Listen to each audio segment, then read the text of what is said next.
Welcome back to another video. Today I'll be showing you how I made this rubber figure of a T-Rex. It's loosely based off the Jurassic World Rebirth T-Rex with a lot of artistic liberties. I've been wanting to tackle this for a while now because the Jurassic T-Rex designs are just so iconic, and now that I've gotten a lot of my projects out the way, this will be the last figure I do for the year. And the process is mainly inspired by Marco Makes' process to making his rubber sword figures. However, I use my own techniques and do my own process. And without further ado, let's get right to that and get to the video.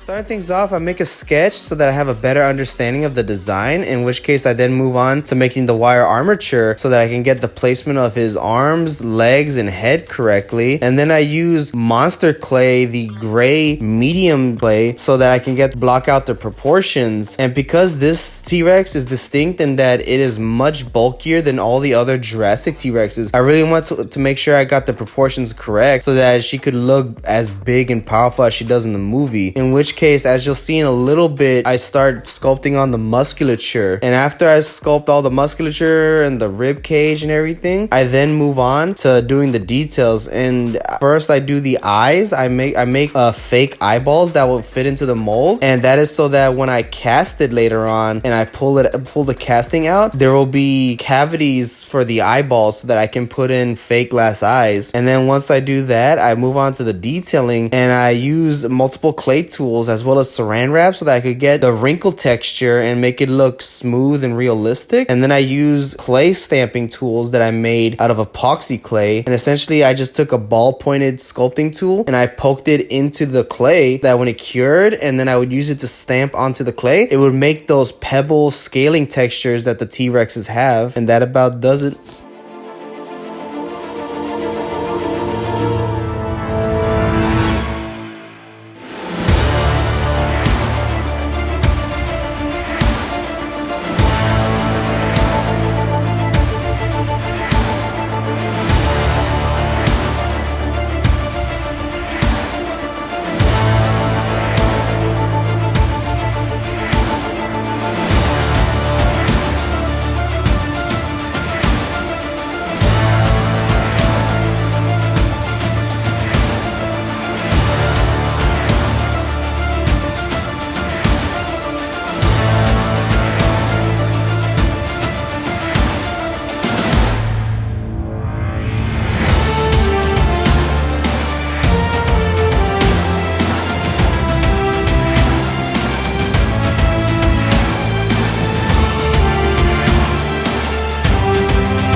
Once the sculpting is done and I get it prepped for molding, I use hardware store silicone. I dunk it into water mixed with dish soap, and I put dish soap on my gloves so that the silicone doesn't stick to me. And I knead it, and then I start putting it on a sculpture so that I can start making the proper mold.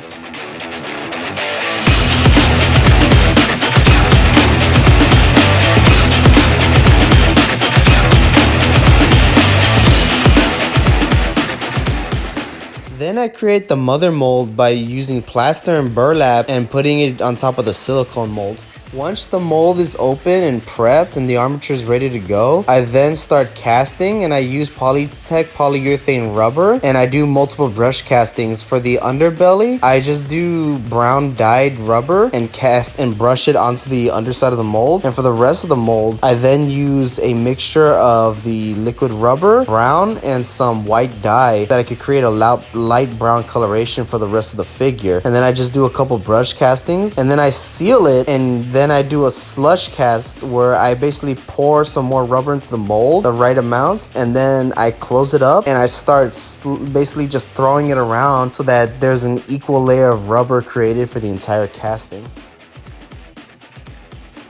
Once the cast is cleaned up, I get it ready for painting, and basically for this one I actually used an airbrush. I've been wanting to use the airbrush for a while, and for this one I used 3 coats of paint. I used a light eggshell white coloration for the underbelly and basically for half of the figure, and then I use a sort of yellowish brown ochre for most of it, and then I finish it off by spraying some of it with a more umber looking color so that it can be a little more brown. Since this T-Rex, as far as I know, has more earth colors.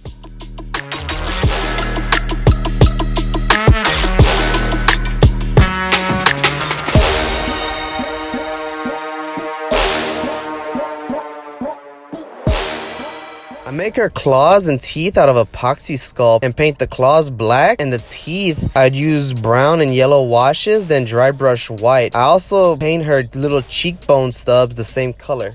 I hollow out a couple balls of clay, paint them yellow, put a black pupil, and then put a dollop of resin to make the glass eye effect.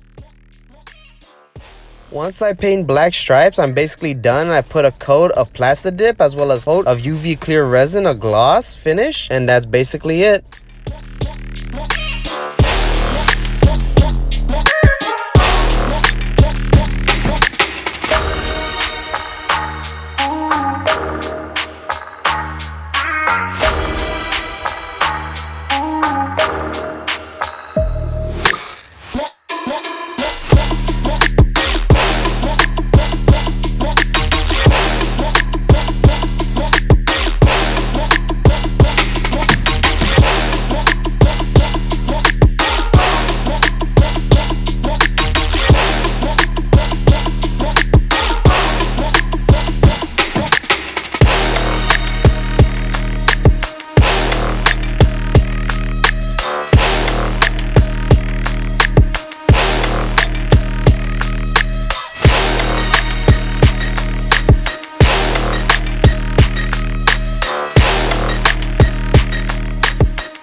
And that's the end of the video. One thing I'm really happy is that I got to use the airbrush. I think it created a really natural and realistic look to the figure, more than what dry brushing could ever do. But overall, I'm actually very happy with how this turned out. I know that I say that about all my figures, but I think everything I was able to learn over this year that I was able to apply to this just made this look as good as I could ever do. And yeah, I hope y'all feel the same way. If you want to check out pictures of her, you can check out my Instagram page, geo_sculpts. That's where I post pictures of all my sculptures. Yeah, as far as I can tell, this is going to be the last video of the year, hopefully. I didn't get to say it in the last video, but I hope y'all have a Merry Christmas. I hope y'all had a happy holidays. As for next year, I do have some big plans. I hope y'all stay tuned. I don't know when I'll get another video out. I'll try to be as quick as I can, but no promises. Either way, I hope y'all still stick around. Yeah, that's pretty much it. Thank y'all for watching. I hope you have a great day and a happy new year.